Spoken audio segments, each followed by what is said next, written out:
amalan ini memang baik tuan semua. Ustaz juga amal tuan semua dan alhamdulillah nampaklah keberkesanannya daripada hari ke hari segala masalah kita akan hilang pelan-pelan Allah Taala akan hilangkan.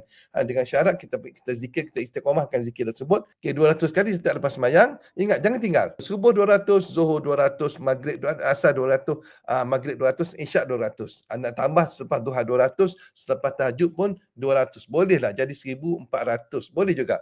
Tapi kita naknya 1000 je. Tapi tak apa dah semua. Kalau tuan-tuan nak lebih baca, lebih banyak kita baca, lebih baik dah semua.